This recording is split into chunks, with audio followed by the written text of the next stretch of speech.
Good morning, students.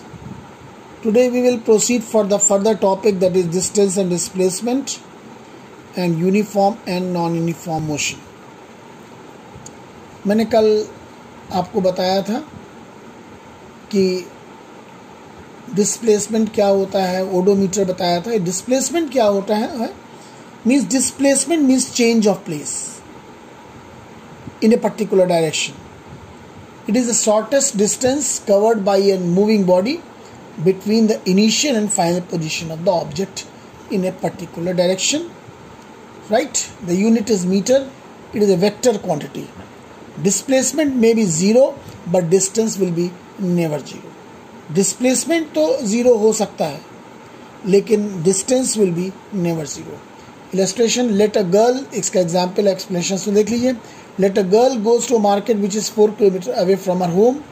Seeing the market closed, she at once returns to her home. Now the distance travelled by the girl is 4 kilometers versus 8 kilometers, but displacement of the girl is 0 kilometers as her initial and final position during the whole journey are same.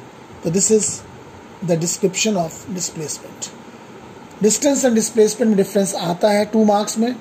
It is the actual path or length covered by a body irrespective of direction. It is the shortest distance covered by a body between initial and final position. Distance में it has no direction.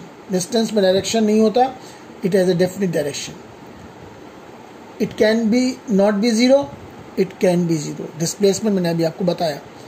Scalar quantity इसलिए होती है कि इसका कोई direction नहीं होता, definite direction होता है, इसलिए इसको वेक्टर क्वांटिटी बोलते हैं. It is always greater than or equal to the displacement. It is always less than or equal to the distance travelled.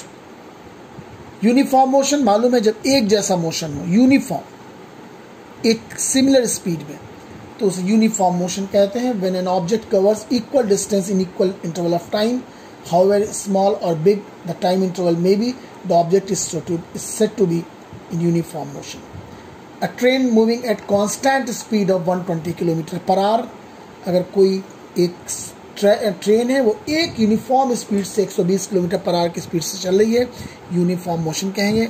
Light moving at a constant speed of 3 × 10⁸ metre per second in air is a fixed speed. एक graphical representation है, देखिए मैंने uniform motion का बनाया है एक uniform time में. ये टाइम है, ये डिस्टेंस है, एक पर्टिकुलर टाइम में पर्टिकुलर डिस्टेंस से ट्रेवल कर रहा है. ये इसको आप कैलकुलेट कर सकते हैं यूनिफॉर्म मोशन को. Non uniform motion, when an object covers unequal distance in equal interval of time, however small the time the interval may be, the subject is said to be a non uniform motion. A bus moving on a crowded road, कभी तेज चलती है bus, कभी धीमे चलेगी, it is a non uniform motion, एक speed नहीं है. A car moving on a हिली ट्रैक, किसी आप पहाड़ पे जाते हैं तो टर्निंग्स बहुत होते हैं, बहुत सारे कर्व्स हैं, तो आप उसमें यूनिफॉर्म मोशन पॉसिबल नहीं है. एक graphical representation of non uniform motion देख लीजिए, एक डिफरेंट अलग अलग इंटरवल पे डिफरेंट मोशंस हैं. ये देख लीजिए graphical representation of non uniform motion, ये देख लीजिए, इतना टाइम है, डिस्टेंस है, डाटा 9:30 बजे.